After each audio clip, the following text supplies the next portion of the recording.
Cave 4 at Qumran, a narrow slot in pale limestone cut into a cliff above the Dead Sea. In 1948, Bedouin shepherds and archaeologists pulled fragments from this cave that rewrote the history of the oldest religious texts on Earth. Among them, a catalog entry called 4Q208, a piece of ancient leather, cream-colored, stiff, the ink blurred and faint. It is older than the complete Bible of Enoch that the world has used for centuries, and it is longer. The text says the sun and the moon were the same size. Genesis says 2 great lights, then immediately calls one lesser. The Talmud says God diminished the moon and could not be forgiven for it. In 2011, scientists published in Nature, Earth once had 2 moons. The text did not change. The sky did. In the Judean desert, about 13 miles south of Jericho, there is a cliff. It runs above the shore of the Dead Sea, pale and dry and almost featureless from a distance. Up close, you can see the openings, small horizontal slots cut into the rock face, some barely wide enough for a person to fit through. Cave 4 is the largest of them, the most productive, the one that has never fully given up what it contained. Archaeologists and scroll hunters worked it in the late 1940s and early 1950s and removed fragments of over 900 separate manuscripts. They were careful. They were also working with pieces the size of a thumbnail, some smaller. The fragments were leather and papyrus, 2,000 years old, brittle, sometimes stuck together, sometimes unidentifiable. Among the most important were fragments of a text that most of the Western world had never heard of. A text that had been removed from the biblical canon, excluded from Jewish and Christian scripture alike, and preserved only in a church in Ethiopia that the rest of the world spent centuries not asking about. The Book of Enoch, and specifically the portion of Enoch called the Astronomical Book. 4 copies of that astronomical book were found in Cave 4. They are cataloged as 4Q208, 4Q209, 4Q210, and 4Q211. The oldest, 4Q208, has been dated by paleographic analysis to the late 3rd or early 2nd century BCE. That means the manuscript itself, not the text it copies, the physical leather in the case, is more than 2,200 years old.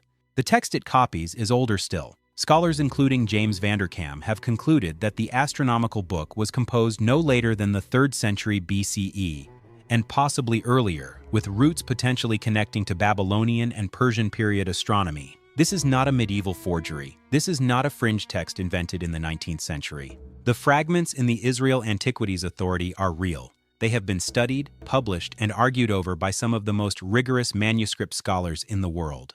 Here is the first problem. The complete version of the Book of Enoch that the world uses the one the Ethiopian Orthodox Church preserved, the one James Bruce carried back to Europe in 1773, the one R.H. Charles translated into English in 1906 and put in the hands of the modern world, is not the complete version. The Aramaic astronomical book found at Qumran is longer. The Ethiopic is a condensed form. Vanderkam states this directly. The Ethiopic version of the astronomical book lacks the long, table-like sections attested in the Aramaic copies. Scholar Michael Knibb estimated the Ethiopic covers roughly 30% of what the Aramaic contained. That number is approximate, but the gap is not. The version the world calls complete is missing content. The original is in pieces in a laboratory case in Jerusalem. And what does the text that survived say about the moon? This, exactly this. 1 Enoch, chapter 78, verse 3. These are the 2 great lights. Their disk is like the disk of heaven, and in size the 2 are equal. And again in chapter 72, verse 37. His light is 7-fold brighter than that of the moon, but as regards size they are both equal. Read that slowly. The sun's light is 7 times greater, but the size, the disk, the circumference, the physical dimension is identical. Enoch is not describing the sun as larger than the moon. He is describing them as the same, and he is making a deliberate distinction between 2 different properties, luminosity and size. He separates them on purpose. This is not confusion. This is precision. The same text that tracks the moon's light in fractions of sevenths across a 30-day cycle, that records exact day counts for lunar visibility, that names specific portals and specific gates for the sun's rising and setting, that same text is saying the 2 luminaries are equal in disk. That is not how mythology behaves. Mythology calls the sun a golden chariot and the moon a silver one. It does not go on to calculate fractions of illumination per night and then specify that despite unequal light, Both bodies share the same circumference. That kind of precision has a different source. It sounds like measurement. It sounds like someone recording what the instruments showed. Now open Genesis, chapter 1, verse 16. And God made two great lights, the greater light to govern the day, and the lesser light to govern the night. One sentence. And inside that single sentence, a problem that the scholars of the Talmud noticed 1700 years ago and could not let go of. The verse begins by calling both luminaries great. The Hebrew is unambiguous, Shnei Hameorot Hagadolim, two great lights, equal designation, both great. And then, in the same breath, the same verse, the writer names one the greater and one the lesser. Rabbi Shimon ben Patzi, recorded in the Babylonian Talmud in Tractate Chulin, chapter 60b, pointed directly at this. He called it a contradiction. The text says great both of them, and then it immediately unsays it for one of them. Rashi, the 11th century commentator whose work is still studied in every serious yeshiva on earth, put it plainly. They were created equal, but the moon was shrunk. This is not fringe interpretation. This is mainstream Jewish scholarship engaging with a problem that is baked into the text. The question is not whether the contradiction is there. Everyone who reads the Hebrew carefully knows it is there. The question is what it means. And what the Talmud says it means is one of the most radical theological statements in the entire corpus of Jewish literature. God diminished the moon. The moon protested. God could not justify the punishment to the moon's satisfaction. God attempted to console the moon with promises: you will rule both day and night. Israel will count its calendar by you. Great righteous figures will be named after your smallness. The moon rejected every consolation. And so, recorded in Chulin 60b, God said this: bring an atonement for me for making the moon smaller, not for the people, for God. The new moon sin offering commanded in Numbers 28-15 described in the Torah as a sin offering for the Lord. Using the distinctive phrase that normally attaches to human sin, the rabbis interpret it as God's own monthly atonement. A sacrifice, performed every single month, without interruption, for what was done to the second light. That sacrifice has not stopped. It has been performed every month for more than 2,000 years. A metaphor does not generate a legal obligation. A story that functions only as spiritual illustration does not anchor itself to a recurring ritual in the legal code. The tradition treated this as something that required ongoing acknowledgement. That is not how comfortable theology behaves. Go back to the cave. 4Q 208 and 4Q 209 are not just ancient copies of the astronomical book. They contain something the Ethiopic does not, what scholars have called the synchronistic calendar, detailed tables. Columns of fractional numbers tracking the sun and moon simultaneously across a full year, tracking the exact fraction of the moon's disk that is illuminated each night, down to sevenths and halves of sevenths. 4Q 208 alone consists of 37 individual fragments. 4Q 209 contains 41. They are not hymns. They are not prayers, they are calculation. They are the kind of document you produce when you are trying to predict, to measure, to record. Dronall's 2011 Oxford University Press critical edition of these fragments established that the Aramaic text contains evidence of scribal training in Babylonian computational astronomy, the same tradition behind the Moxford Mull A-pin tablet series, the same mathematical approach to lunar visibility that Babylonian astronomers developed over centuries.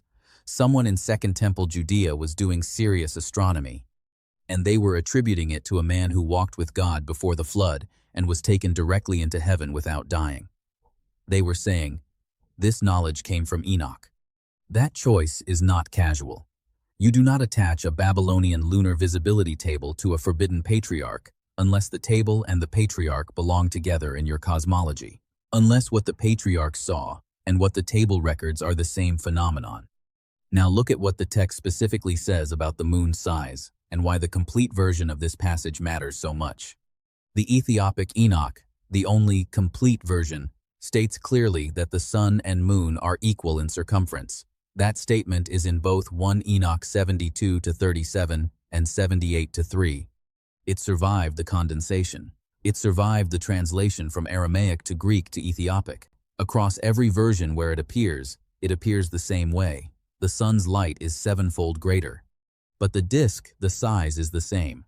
If the translators who abbreviated the Aramaic astronomical book were cutting content they thought was repetitive or calendrically tedious, they left this claim alone. They could have removed it. They did not. Which means the equal size statement was not considered peripheral. It was considered essential to what the text was doing. The mainstream explanation for this is clean. Ancient people observed the sky. From Earth, the sun and moon appear to be approximately the same size in the sky.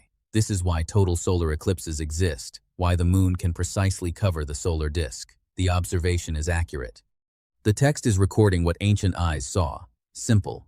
Except that explanation, while reasonable, does not close the problem. Because what ancient eyes saw was not two equal great lights. They saw one overwhelming light and one reflected, dimmer, smaller-looking companion. The sun's apparent magnitude is 400,000 times greater than the full moon's. The apparent disk size is similar, yes, but nothing else is. Every ancient culture that looked at the sky understood that the sun and the moon were not equivalent forces. The distinction was obvious, and yet the Enochic text insists on equality of size and explains the inequality of light as a transfer light being measured out from the sun into the moon in fixed fractions. As if the moon was supposed to carry more light than it does, as if something changed. And then in 2011, a peer-reviewed paper appeared in the journal Nature. The authors were Eric Asfog of the University of California, Santa Cruz, and Martin Jutzi of the University of Bern. Their hypothesis: Earth once had two moons. Not one, two. The smaller companion, approximately 750 miles wide, formed from the same collision debris that created our current moon approximately 4.5 billion years ago. The two bodies coexisted in stable orbits for tens of millions of years, and then the smaller one collided with the larger. Not a catastrophic impact, a slow, low-velocity merging, what Asfog called a kiss. The smaller moon's material spread across one face of the larger one. What we see today as the lunar far side, the highland terrain, the thicker crust, the mountainous asymmetry compared to the flat dark Maria of the near side Asfog and Jutzi proposed, is the remains of the second moon, the scar, the face that absorbed a world. This was not a fringe claim. It appeared in Nature. It was covered by National Geographic, NPR, Scientific American, Space.com. It remains a scientific hypothesis, not confirmed, not consensus, but it is a serious, published, peer-reviewed model for why the moon looks the way it does. Now here is where this has to be handled carefully. The two-moon collision happened 4.5 billion years ago. No life existed on Earth to observe it. No human eye saw it. No ancient scribe could have recorded a memory of it, because no memory of it could exist. The timeline makes any direct connection between the Asfog-Jutzi hypothesis and the Enochic tradition impossible. That has to be said clearly. But the question it leaves behind is not so easy to dismiss. The ancient tradition says there were two equal luminaries. One was diminished. The modern scientific hypothesis says there were two lunar bodies. One was absorbed. These two claims come from entirely different sources: a religious text from the Judean desert and a computational astrophysics paper from California, and they have never spoken to each other. The convergence is accidental, and accidental convergences of this shape are exactly the kind of thing that refuses to let go quietly. One detail could be coincidence. Equal size ancient cosmology, fair enough. The Genesis contradiction, textual tension, certainly. The Talmudic atonement tradition, agadic storytelling, yes. The lunar far side asymmetry, planetary geology, no mystery there on its own.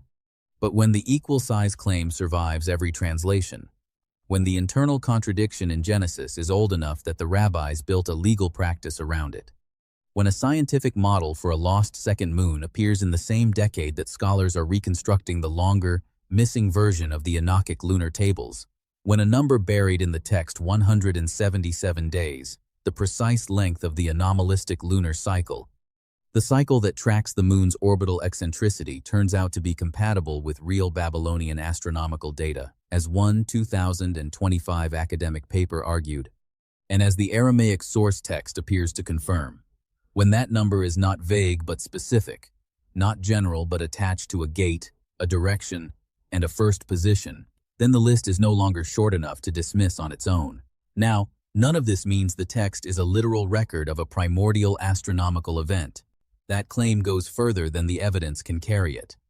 What can be said is this: the tradition, across every version of it, insists the sky was different, insists that what the moon is now is not what it was supposed to be, insists on a diminishment that required and still requires acknowledgement. And the text that records that insistence turns out to contain astronomical precision that its authors should not, by conventional accounts, have possessed. That precision is in the Aramaic fragments, the ones in pieces, not in the complete version. Here is the final institutional reality. The Book of Enoch is not scripture for most of the world. It is not part of the Hebrew Bible.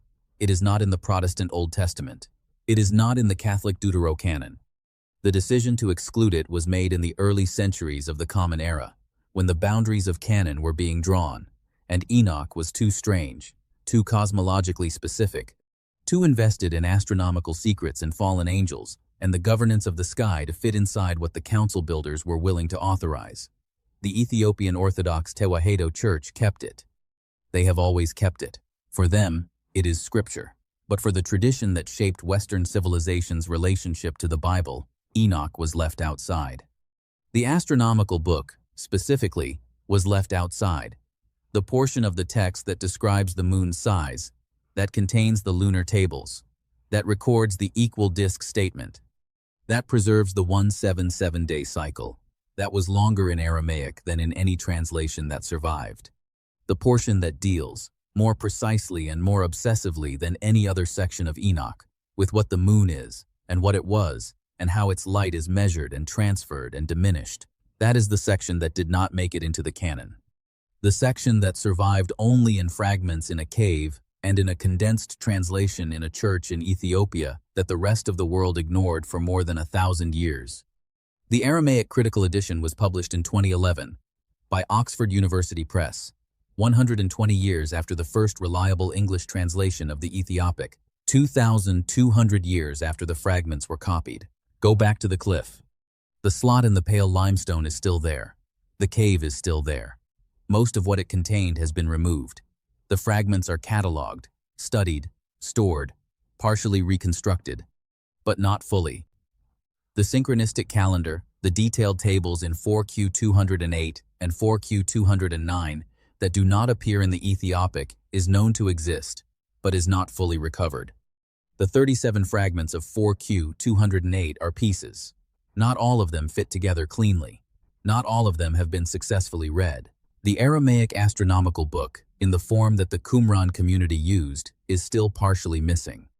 The last thing the astronomical book says about the moon in the context of what is coming in 1 Enoch, chapter 80, verse 2 is this: "In the days when sinners prevail, the years will grow shorter, the moon will change its order, it will not appear at its normal time." The text treats the moon's current behavior as a degraded condition, not the original, not the design. What exists now is what remains after the diminishment. The text does not describe the present sky as the intended sky. It describes a departure, and it implies a return. The official reading says this is theological metaphor. The diminishment is spiritual. The equal size is ancient cosmology. The atonement is agadic. The two-moon hypothesis is planetary geology with no human witness. The 177-day cycle is borrowed Babylonian math. The missing Aramaic sections are lunar tables that were cut for being repetitive. The text still says, in size the two are equal.